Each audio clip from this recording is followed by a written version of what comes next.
crescendo of my tale came when I found the note. A simple piece of paper hidden between the pages of a second-hand book that read, "Divorce her before she drives you crazy enough to destroy her. I'll wait for you, but not forever. Your love, Daddy." My world crumbled as questions I never thought I'd ask clawed at my sanity. Who was Daddy? Was it her mother's doing, the same woman who seemed to meddle endlessly in our lives? The note wasn't just words. It was the spark that ignited a blazing fire of doubt, betrayal, and revelation.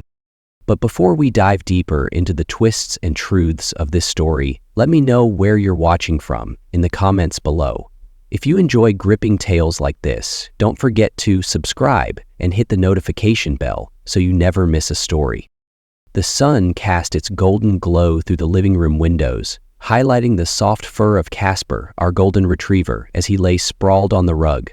The house was quiet, too quiet, as I sat on the worn leather couch, thumbing through an old book I'd ordered online. The creak of the wooden floor beneath me echoed faintly, a reminder of how empty the house felt without Tessa's laughter filling the space. "When I married Tessa," I began, my voice barely above a whisper, as if saying it aloud could bring her back, "I thought we'd conquered the world together. 8 years, a house, a goofy dog named Casper, but lately, it felt like a sandcastle, eroding under waves of silence." The book's pages smelled faintly of mildew, a musty scent that matched the air of our strained marriage. I flipped another page, and that's when I saw it. A folded note, tucked neatly between 2 chapters. My brow furrowed as I carefully pulled it out. It wasn't the type of surprise you expected in a second-hand book. It was crisp, the ink sharp, as if someone had left it there deliberately. Unfolding it, I read the words that sent a chill down my spine.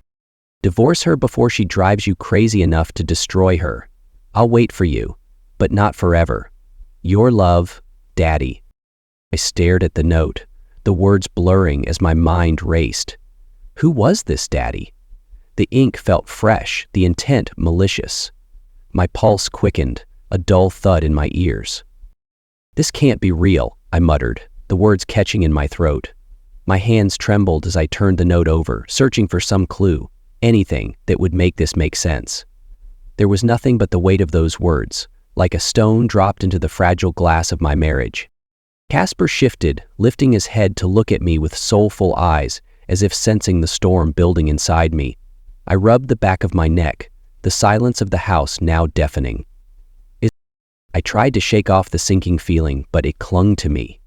"Divorce her before she drives you crazy." Those words echoed in my head, poisoning my thoughts. It wasn't just a random message. It felt too personal, too pointed. "Sarah, what the hell is this?" I whispered to myself, the question hanging in the air like smoke. I folded the note again, staring at it as if it held all the answers. Instead, it left me with more questions. The silence pressed down harder now, no longer a mere absence of sound, but an oppressive force. I looked around the room, at the framed wedding photo on the mantel, a frozen moment of happiness, her hand in mine, our smiles carefree and radiant. That version of us felt so far away now, like a fading memory from another lifetime. The note felt heavy in my hands, as if it had absorbed all the mistrust brewing between us. I knew I couldn't ignore it. This wasn't just a coincidence.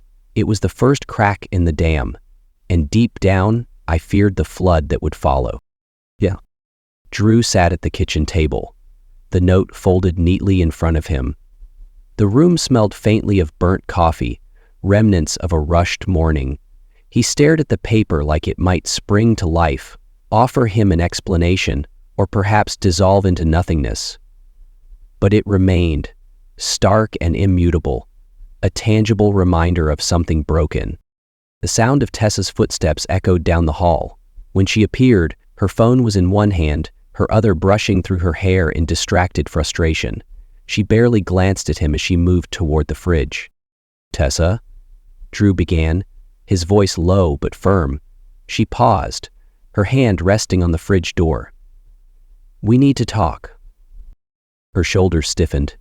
"What now?" she asked, not turning around. Drew hesitated, The words caught somewhere between his throat and his resolve. Finally, he gestured to the note. "I found this in a book today." Tessa frowned, walking toward the table with a cautious expression. She picked up the note and read it, her eyes narrowing. "What is this?" she asked sharply. "That's what I'm trying to figure out," Drew replied, his tone tinged with frustration. "I don't know who wrote it, but it's about us, about me, divorcing you." Her face darkened, and she tossed the note back onto the table like it burned her. "So what, you think I had something to do with this?" Drew leaned forward, his palms flat against the table. "I don't know, Tessa, but don't you think it's strange? Who would write something like this?" Instead of answering, Tessa crossed her arms and stared at him, her jaw tightening. "You're acting like this is my fault. Do you hear yourself?" The tension thickened, filling the air between them. Drew exhaled slowly, trying to steady himself. "I'm not blaming you," he said carefully, "but something's wrong. I feel it, don't you?" Her laughter was bitter and abrupt. "You feel it? When would you have time to notice, Drew? You're always working, always somewhere else, and now you come home with this?" She waved a hand at the note like it was some ridiculous prop. Drew's frustration spilled over. "Why are you always deflecting? I'm trying to talk to you, Tessa, about us, about what's happening." "What's happening?" she snapped, her voice rising. "What's happening is you've been checked out for months, and now you want to pin all our problems on me. Maybe you should look in the mirror, Drew." He stood abruptly, his chair scraping against the floor. "Why are you always running to her, Tessa? Can't we fix this ourselves?" Her expression hardened, her voice laced with venom. "Running to her? At least she listens.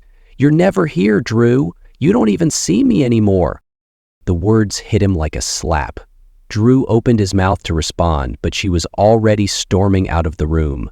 She grabbed her keys from the counter and turned to face him one last time, her eyes filled with a mixture of anger and something else, something raw and unspoken. "I'm going to my mom's," she said coldly. "Maybe you can figure out what you actually want while I'm gone." The door slammed shut behind her, leaving Drew standing in the silence, the note still on the table. For a long moment he didn't move. The stillness felt suffocating, heavy with everything unsaid between them. He sank back into his chair, staring at the note like it might change now that she was gone. But it didn't. It stayed the same, mocking, mysterious, a catalyst for the cracks now splitting wide open. The house, once filled with life, felt hollow. Even Casper didn't come to comfort him this time. The distant hum of a neighbor's lawnmower buzzed faintly outside, a sharp contrast to the storm raging within Drew. He picked up the note again, reading the words until they blurred. His fingers trembled, not just from anger but from fear. Fear that maybe he couldn't stop whatever was happening, that maybe it was already too late. And with that thought, an unsettling clarity washed over him. If the note had exposed the fractures in their marriage, then it was also a challenge, a call to action. Drew wasn't ready to give up, not on Tessa, not on their life together. But the note had set something in motion, something he couldn't ignore.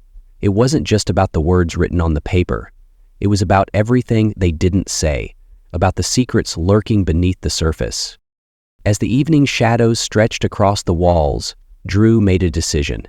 He couldn't fix this alone, and he couldn't let Eloise, or anyone else, drive them further apart. This wasn't over. Not yet. The house was quiet again, but this time it felt oppressive, like the silence had a weight of its own. Drew sat in the living room, his head in his hands, the note still folded on the coffee table in front of him. The faint ticking of the clock above the mantel sounded louder now, a constant reminder of how time seemed to drag in her absence. He leaned back, staring at the ceiling as his thoughts spiraled. Was I losing her? Or had I already lost her, piece by piece, while I was too busy trying to be enough? The questions gnawed at him, each one sharper than the last. The memories came flooding back uninvited. There had been a time when their connection felt unshakable, when Tessa's laughter had been the soundtrack of his life. But lately, something had changed. He thought of the way she'd avoided his gaze during dinner a few weeks ago. She had been scrolling through her phone, half-heartedly responding to his attempts at conversation. When he finally asked her if everything was okay, she had shrugged and muttered, "I'm fine." End quote. But she hadn't been fine. He knew that now. Another memory surfaced. Last month, when she'd come home late from visiting her mother. Eloise. That name lingered in his mind like a shadow. Tessa had walked through the door with an edge to her, like she was bracing for a fight. Drew had asked if everything was all right, and her response had been curt. Why wouldn't it be? At the time, he'd let it go. He'd told himself she was just tired, that the strain was temporary. But was it? He got up and began pacing the room, his thoughts quickening. Eloise. She'd always been a presence in their lives, but in the past year, it felt like she'd taken up permanent residence in their marriage. The constant phone calls, the subtle criticisms of him during family gatherings. Eloise had a way of planting seeds of doubt. She's just protective, Tessa had said whenever Drew brought it up. Protective. That word now felt more like an excuse, a shield Tessa used to justify her mother's interference. Drew stopped pacing and stared out the window. His reflection in the glass looked tired, worn down. He couldn't stop the flood of questions. Was Eloise behind this note? Was she manipulating Tessa, driving a wedge between them? The idea felt both absurd and plausible at the same time. He thought about the way Tessa's demeanor shifted after spending time with her mother. It was subtle but unmistakable. The warmth in her eyes dimmed, replaced by something guarded, something distant. He'd tried to address it once, and she had brushed him off. Drew, she'd said, you're reading too much into it. My mom just wants what's best for me. Best for her, he thought bitterly. Not for them. Never for them. Sitting back down, Drew picked up the note again. He turned it over in his hands, as if some new detail might jump out at him. But there was nothing, just those haunting words. He clenched his fists, frustration boiling over. He couldn't ignore it anymore. This wasn't paranoia, it was a pattern. His phone buzzed on the table, pulling him from his thoughts. It was a text from his friend, Marcus. Hey man, you good? Haven't heard from you in a while. Drew hesitated, then typed back. Not really. Tessa's staying at her mom's again. Things are complicated. The reply came almost instantly. Her mom's place? Dude, you've got to figure out what's going on there. That woman's toxic. Toxic. The word hit harder than he expected. Marcus wasn't wrong, but it felt like an accusation Drew didn't know how to face. He put his phone down and let out a long breath. His thoughts drifted back to their last argument. Her words echoed in his mind. At least she listens. You're never here, Drew. Was she right? Had his long hours at work created a void that Eloise had stepped into? He wanted to believe that Tessa still cared, that she was just confused, but doubt clung to him like a second skin. The clock chimed softly, breaking the spell. Drew stood and grabbed his jacket. He couldn't sit in this house with the silence any longer. He needed air, space, something to clear his head. As he stepped outside, Casper padded up to him, his tail wagging hesitantly. Drew crouched down, scratching behind the dog's ears. You're the only one who doesn't judge me, huh, buddy? He muttered. Casper tilted his head as if in agreement. The cool night air bit at his skin as he started walking. The neighborhood was quiet, the occasional porch light flickering in the distance. His mind raced with every step. What if I'm too late? What if she's already made up her mind? He shook his head, trying to push the thought away, but it refused to leave. The note had opened a door he couldn't close, and now every moment, every memory felt like a clue, or a warning. As he turned the corner, Drew stopped and stared at the darkened street ahead. He thought about calling Tessa, about asking her outright if she was being influenced by her mother, but he knew how that would go. She'd deny it, turn it back on him, and they'd be right back where they started. No, he needed to approach this differently. He needed answers, real answers. And to get them, he realized, he'd have to dig deeper. The coffee shop was dimly lit, its atmosphere humming with quiet conversations and the faint whir of the espresso machine. Drew sat at a corner table, fidgeting with the lid of his untouched cup. His gaze flicked toward the door every few seconds. He wasn't used to this, to hiring someone for help, especially someone outside the carefully controlled confines of his personal life. When the door opened, a woman walked in, her sharp eyes scanning the room until they landed on him. She was dressed simply, in a leather jacket and dark jeans, her demeanor calm but deliberate. Alice. "Drew, right?" she asked, her voice low but firm as she slid into the seat across from him. He nodded, trying to gauge her. She had an air of no-nonsense professionalism, the kind of presence that made you trust her even if you didn't fully understand why. She pulled out a small notebook and clicked her pen. "All right," she began, her tone brisk. "Why don't you tell me what's going on?" Yeah. At first, the words felt stuck in his throat. But once he started, the story poured out. He told her about the note, about Tessa's distance, and about Eloise's ever-tightening grip on their marriage. Alice listened intently, her pen moving swiftly across the page, jotting down details without interrupting. When he finished, she leaned back and crossed her arms. "You're dealing with more than just a bad mother-in-law here," she said plainly. "If she's as manipulative as you say, and this note is somehow connected to her, then you've got yourself a bigger problem." Drew sighed, running a hand through his hair. "I just want to know the truth. I can't keep guessing. I need answers." Alice tilted her head, studying him. "You want the truth? Be ready for it. Sometimes it's uglier than the lies." The weight of her words hung in the air. Drew hesitated, then nodded. "I can handle it, whatever it is." Alice nodded back, her expression softening slightly. "All right, here's how this works. I'll start by digging into Eloise's background, financials, connections, anything that might give us a lead. If there's something shady going on, I'll find it." She paused, tapping her pen against the notebook. "You sure you're ready for what I might uncover? Because once I start, there's no going back." Drew swallowed hard but met her gaze. "I'm ready." The first few days were a blur. Drew went about his routines, but his mind was elsewhere, replaying his conversations with Alice and wondering what she might find. When his phone buzzed late one evening, he grabbed it without hesitation. "I've got something," Alice said without preamble. "We need to meet."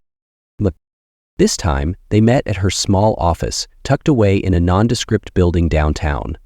The space was cluttered but organized, with case files stacked neatly on her desk and a corkboard covered in photos and notes. Alice gestured for Drew to sit before pulling a folder from her desk. She placed it in front of him and opened it to reveal a series of printed emails. Drew leaned forward, his eyes scanning the pages. "These are emails between Eloise and a man named Floyd Branson," Alice explained, her voice steady. "He's a banker, technically, but his real business is exploiting wealthy women. He finds vulnerable targets, gets close to them, and siphons off their money through a series of fake investments." Drew's brow furrowed. "What does this have to do with Tessa?" Alice pointed to a specific email. "Eloise is deep in with Floyd. From what I can tell, he's been stringing her along with promises of some big payout. But here's where it gets interesting. He started mentioning Tessa." Drew felt his stomach drop. "What do you mean?" Alice's expression grew grim. "It looks like Eloise has been encouraging Tessa to rethink her marriage, probably under the guise of protecting her. But in reality, she's setting Tessa up to become Floyd's next target. If Tessa divorces you, she's vulnerable, emotionally and financially. Floyd and Eloise are playing a long game, and your wife is in the middle of it." Drew sat back, the air knocked out of him. His hands gripped the armrests of the chair as he tried to process what Alice was saying. This doesn't make sense. Why would Eloise do that to her own daughter?" Alice shrugged. "Manipulators like her, they don't see it that way. She probably thinks she's helping Tessa by steering her towards someone who, in her eyes, is a better fit. Or maybe she's just in too deep with Floyd to care." The room felt smaller now, the walls closing in.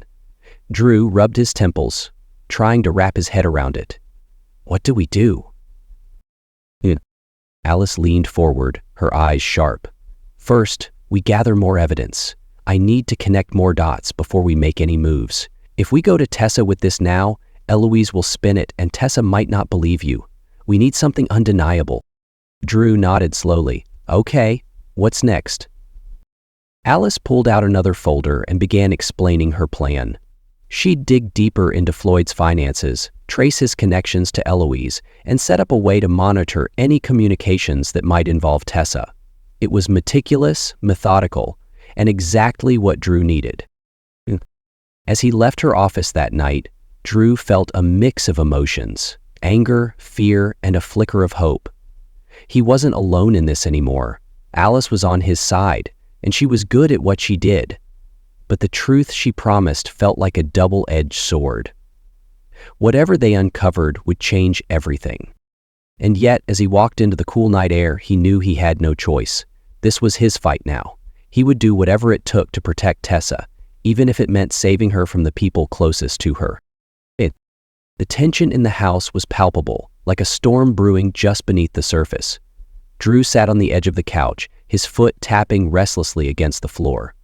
He'd waited all day for Tessa to return from her mother's, replaying Alice's findings over and over in his mind. Now, as he heard the familiar sound of her car pulling into the driveway, his chest tightened.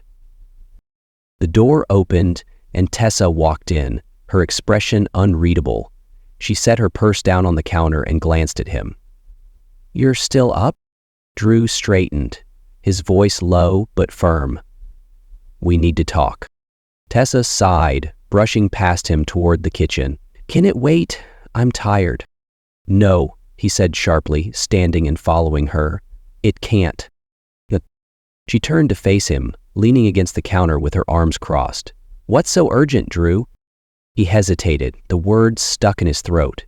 He wanted to approach this carefully, to avoid pushing her away further, but the weight of everything he'd learned wouldn't let him hold back.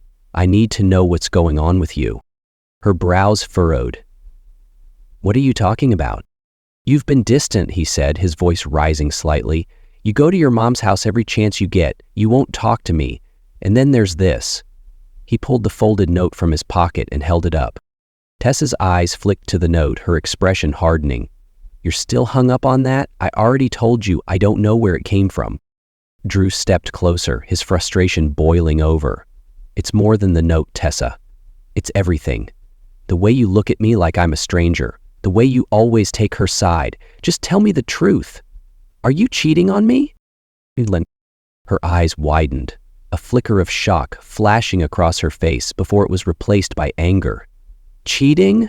Are you serious right now?" "Yes, I'm serious," Drew snapped. "I'm trying to figure out what's happening to us, and you won't give me anything, so I'm asking you outright. Are you seeing someone else?" She let out a bitter laugh, shaking her head. "You want the truth, Drew? Fine. You've been so absent, I barely recognize us anymore. You work late, you come home exhausted, and when you are here, you're not really here. How do you expect me to feel?" Drew's chest tightened at her words, the guilt and frustration colliding in a painful knot. "So, what? This is my fault now? I'm working to give us a life, Tessa, to build something for us." "And what about me?" she shot back, her voice trembling. "Do you even see me anymore? Or am I just the person who keeps this house running while you chase whatever it is you're chasing?" Yep.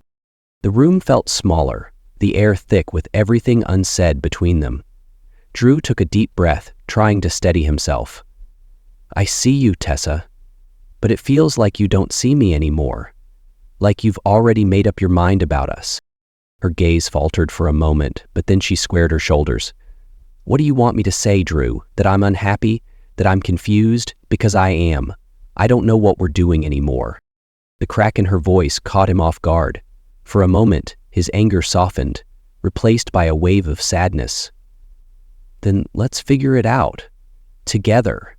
But we can't do that if you're letting your mom—" She cut him off, her tone sharp. "Don't bring her into this." "Yeah." "Not?" Drew countered, his voice rising again. "She's been in the middle of our marriage from the start. Every time we argue, you run to her. Every time I try to talk to you, it feels like she's already decided how you should respond. She's poisoning us, Tessa." Tessa's jaw tightened, her arms dropping to her sides. You don't understand. She's trying to protect me. Protect you from what? Me? Drew's voice cracked with disbelief. I'm your husband, Tessa, or have you forgotten that? Her silence was deafening. Drew's hands clenched into fists at his sides, the tension in the room unbearable. Just tell me, he said quietly. Is she the one putting these doubts in your head? Is she telling you to question our marriage? Tessa looked away, her eyes glistening. She's not wrong, Drew. She's just helping me see things more clearly. His heart sank at her admission, the weight of her words hitting him like a punch to the gut. See what, Tessa? That I'm the problem? That you'd be better off without me? She didn't answer, and the silence felt like confirmation. But Drew turned away, running a hand through his hair as he tried to process what she'd said. You don't see it, do you? He said, his voice trembling with a mix of anger and desperation. She's not helping you. She's manipulating you. She doesn't want us to work things out. She wants us to fail. Tessa's eyes snapped back to him, her voice rising defensively. You don't know her like I do. She's been there for me when you haven't. And you don't see what she's doing, Drew fired back. She's using you, Tessa, and she's dragging you away from me. For a moment, neither of them spoke, the words hanging in the air between them. Then Tessa turned toward the stairs, her voice cold and clipped. I can't do this right now. I need space. Drew felt the fight drain out of him as she walked away, her footsteps echoing down the hallway. He sank onto the couch, his head in his hands, the weight of their argument pressing down on him.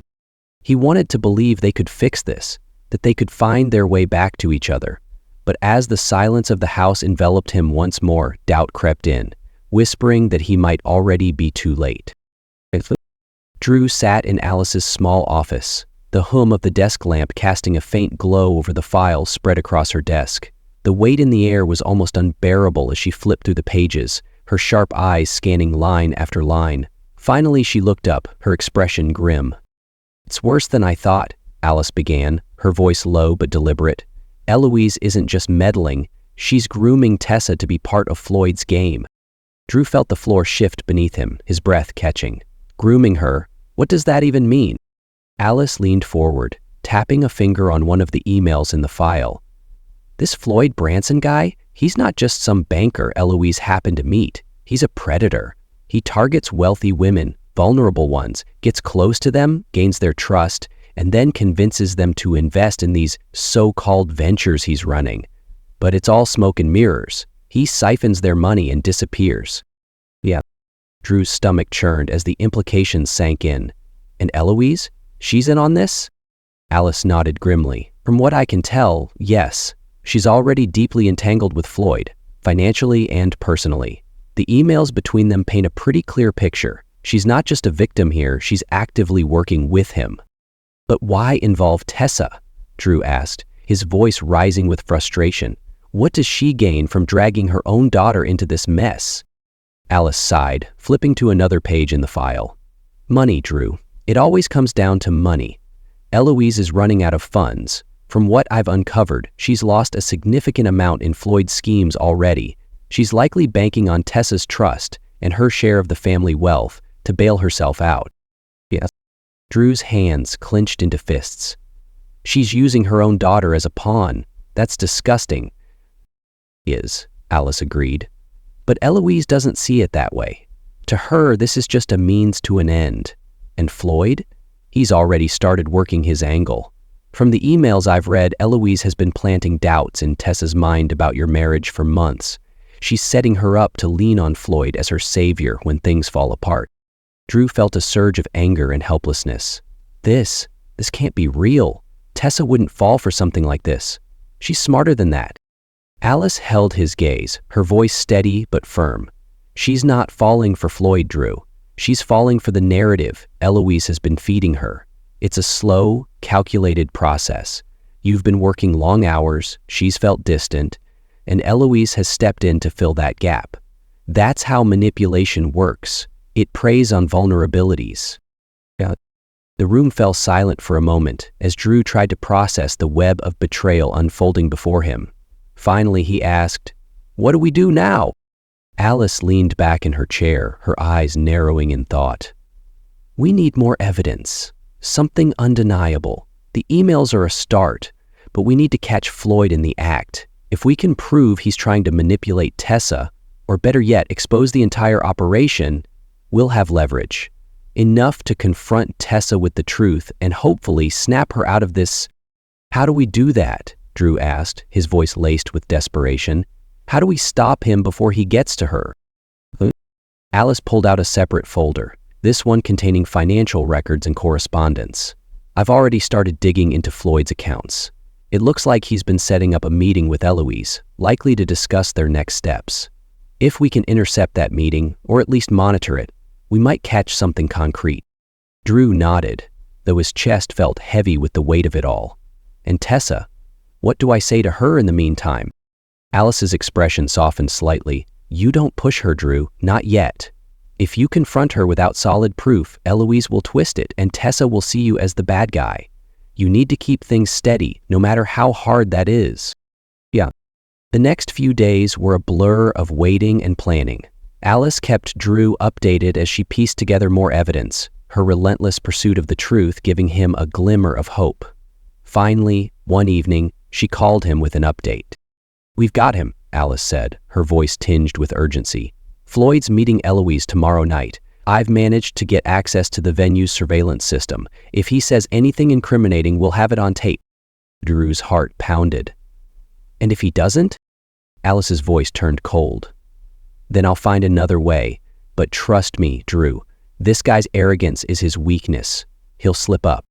But the following night, Drew waited anxiously in Alice's office as she monitored the live feed from the venue. The screen showed a small, upscale lounge where Eloise sat at a table, her posture poised but tense. Moments later, Floyd appeared, his confident smirk making Drew's blood boil. Alice adjusted the audio, the conversation between them crackling through the speakers. Floyd's tone was smooth, almost rehearsed.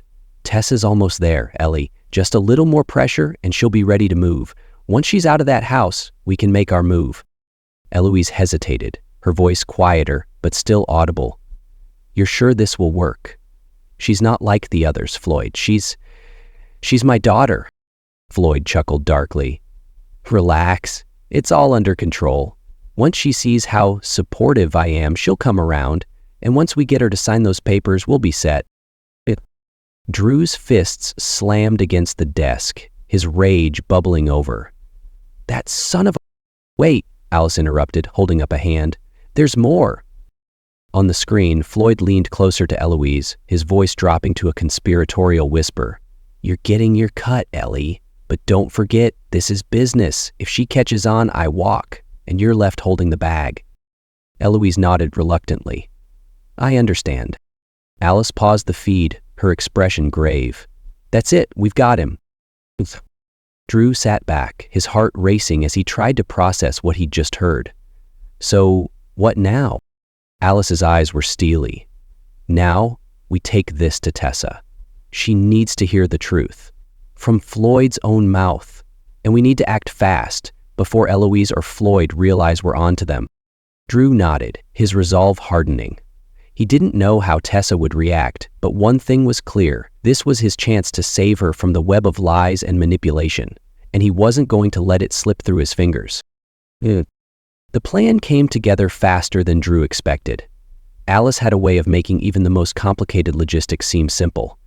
Sitting in her office, Drew stared at the diagram she had drawn, a layout of the upscale lounge where Floyd and Eloise would meet again the following evening. Every detail was accounted for, from where Alice's hidden microphones would be placed to the location of the small camera Drew would carry in his jacket. This isn't about revenge, Drew said, his voice firm but tinged with uncertainty. It's about showing Tessa the truth, even if it hurts her. Alice nodded, sliding him a small recording device. The truth always hurts, Drew, but in this case, it's the only way to save her. The next evening, Drew found himself sitting in the lounge, his heart pounding like a drum in his chest. The air smelled of expensive cologne and whiskey, the hum of quiet conversations blending with soft jazz playing in the background. Alice sat a few tables away, dressed inconspicuously and sipping a glass of wine, her eyes scanning the room behind dark sunglasses. Drew checked his watch. Floyd and Eloise were late. His mind raced with doubts. What if they'd figured out the plan? What if Tessa didn't believe him even with the evidence? He clenched his fists under the table, willing himself to stay calm. Then, like clockwork, Floyd sauntered in. He exuded confidence, his tailored suit and easy grin making him look every bit the part of a slick con man. Eloise followed close behind, her expression tight but composed. They didn't notice Drew as they made their way to a corner booth. But Alice's voice crackled softly in Drew's earpiece. "They're in position. Keep it cool." Drew took a deep breath, adjusted his jacket, and approached their table. Floyd was in the middle of a smooth pitch, his voice dripping with charm. "Tessa's already halfway there," he said, leaning back casually. "She just needs a little nudge, Ellie. Once she's out, the rest will be easy." Eloise frowned, her hands fidgeting with her napkin. "I'm worried she'll see through it. She's not stupid, Floyd." Floyd smirked. "Which is why I'm the one handling this. Trust me, Ellie. Once we've got her signature on those documents, it's game over." Drew's voice cut through their conversation like a knife. Game over for who? Both Eloise and Floyd froze, their heads snapping up to see him standing over them. Floyd's grin faltered for a split second before he recovered, leaning back in his seat with feigned ease. "Drew," he said smoothly, "didn't see you there." Eloise's face drained of color, her fingers clutching her napkin like a lifeline. "What are you doing here?" she asked, her voice trembling. Drew ignored her, his eyes locked on Floyd. "I've heard a lot about you, more than you probably intended. How long were you planning to string Tessa along before you bled her dry?" Floyd chuckled, though his eyes narrowed. "I don't know what you're talking about. Tessa's a grown woman. If she wants to leave you, that's her decision." "Cut the crap," Drew snapped, his voice rising. "I've got your emails, every slimy detail about how you and Eloise have been manipulating her, and now you're going to admit it." Eloise's chair scraped against the floor as she stood, her voice rising in panic. "You don't understand. This isn't what it looks like." "It's exactly what it looks like," Drew interrupted, his voice cold. "You've been poisoning my marriage for your own selfish gain, and for what? To save yourself after you lost everything to this scumbag?" Floyd's mask of charm cracked, his expression darkening. "Careful, Drew, you're treading on thin ice." "No, Floyd," Drew said, pulling the small camera from his jacket and setting it on the table. The red light blinked ominously. "You are." Floyd's jaw tightened, his eyes flicking to Eloise, who was frozen in place. "This is ridiculous," he said, his voice laced with irritation. "Eloise, let's go." He started to stand, but Drew's next words stopped him cold. "Tessa's on her way here." The tension at the table exploded. Eloise's face contorted with fear. "You didn't." "I did," Drew said, his voice steady.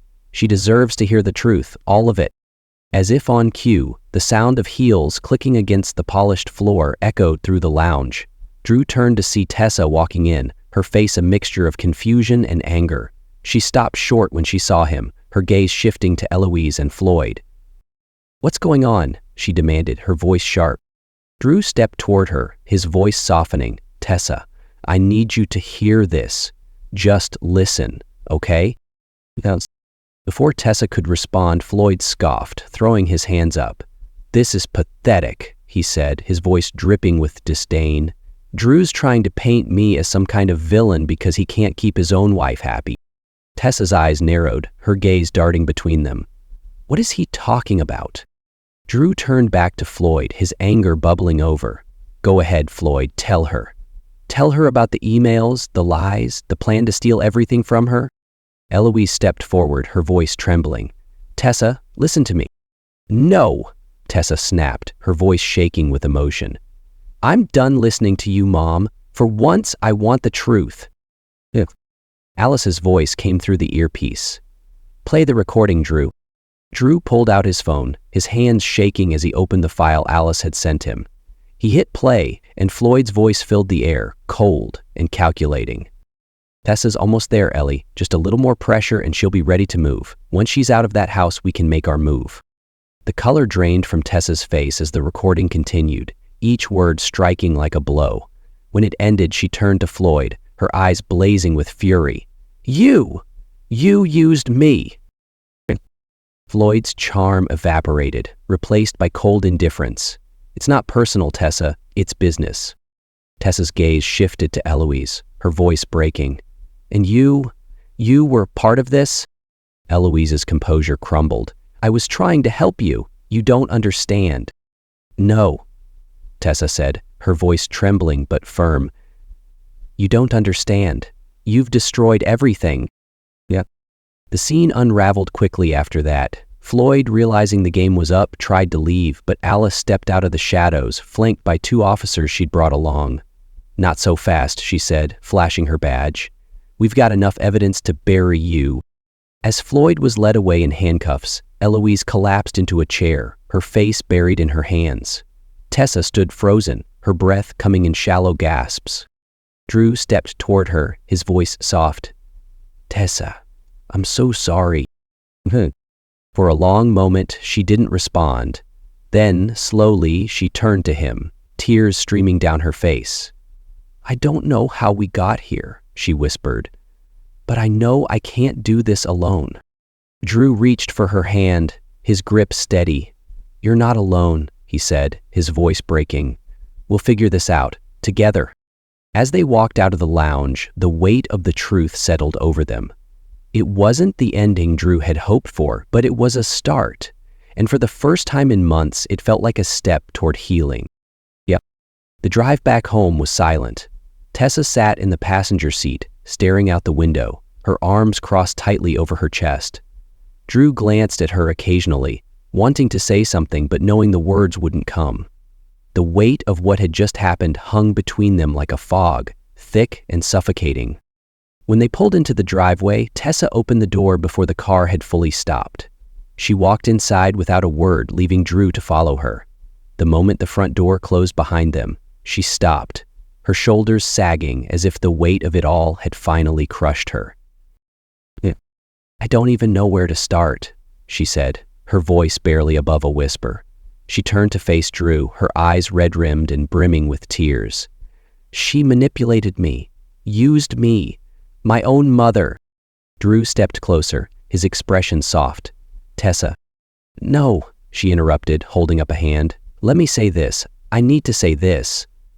She took a shaky breath, her voice breaking as she continued. I trusted her, Drew. I believed her when she said she was looking out for me. I let her convince me that our problems were all your fault, that I deserved more, that you didn't care. Her knees buckled slightly, and she sank onto the couch, burying her face in her hands. I feel so stupid. Drew sat beside her, his hand resting lightly on her back. You're not stupid, Tessa. She's your mom. You had every reason to trust her. Tessa shook her head, tears streaming down her face. I should have seen it. I should have known. But I let her get inside my head. I let her poison everything. She looked up at him, her eyes filled with anguish. Drew, I'm so sorry. Can we fix this? Her words hit him harder than he expected, a mix of relief and pain flooding through him. He reached for her hand, squeezing it tightly. We can try, he said, his voice steady, but it's going to take time. We've been through too much for this to be easy. Before Tessa could respond, the sound of a car pulling into the driveway broke the moment. Drew frowned, glancing toward the window. A familiar figure emerged from the vehicle, and Drew felt a pang of surprise. Your dad? Tessa stood, wiping her face as the door opened. Benjamin, her father, stepped inside, his expression a mixture of concern and determination. Dad? Tessa asked, her voice thick with emotion. What are you doing here? Benjamin closed the door behind him, his gaze settling on her. I came because you need to hear the truth, he said firmly. Tessa blinked, confused. What truth? Benjamin sighed, running a hand through his graying hair. About your mother. About who she really is. He looked at Drew, his expression apologetic. I'm sorry you had to go through this. I should have stepped in sooner. Dad, what are you talking about? Tessa pressed, her voice rising slightly. Benjamin's shoulders sagged as he took a seat, motioning for her to do the same. Your mother? She's always been this way, controlling, manipulative. She does it to everyone she gets close to. I thought I could protect you from it, but I see now that I've failed." Tessa stared at him, her face a mixture of shock and disbelief. "You're saying this has happened before?" Benjamin nodded grimly. "More times than I care to admit. It's why our marriage ended. She would twist things, make me doubt myself, make me feel like I was the problem. And when she couldn't control me anymore, she turned her focus to you." Tessa shook her head, tears spilling down her cheeks. "Why didn't you tell me? Why didn't you warn me?" "I tried," Benjamin said softly. "But every time I brought it up, she would spin it around, make it seem like I was attacking her. And you? You were too young to see it. I thought you'd figure it out on your own as you got older, but she's good at what she does, Tessa. Too good." Right? The room fell silent, the weight of Benjamin's confession settling over them. Tessa looked down at her hands, her voice trembling. "I don't know who I am anymore. Everything I thought I knew, it's all a lie." Drew leaned forward, his voice gentle. "You're still you, Tessa. None of this changes that. But now you see her for who she really is. That's what matters." Tessa looked at him, her eyes filled with regret. "I let her destroy us, Drew. I don't know if I can forgive myself for that." Benjamin reached over, placing a hand on her shoulder. "Don't let her win, Tessa. That's what she wants, for you to feel broken, like you can't move forward. But you can. You're stronger than she ever gave you credit for." Tessa nodded slowly, her gaze shifting back to Drew. "I want to try. I want to fix this. But I need you to tell me how. What do I do?" Drew hesitated for a moment, then took her hand again. "We start with honesty. No more secrets, no more running to other people when things get hard. It's just you and me, Tessa. That's how we fix this." Right?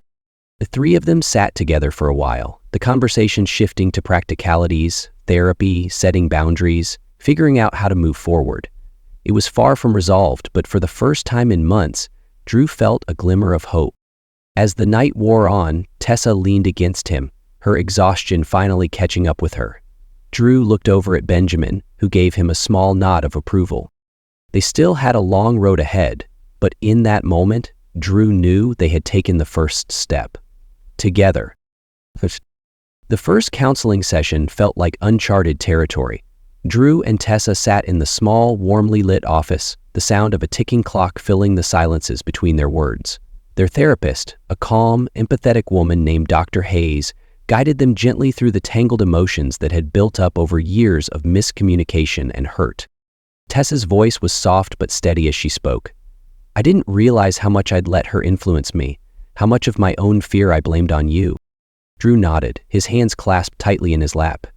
"And I didn't see how distant I'd become, how my focus on providing for us made you feel invisible."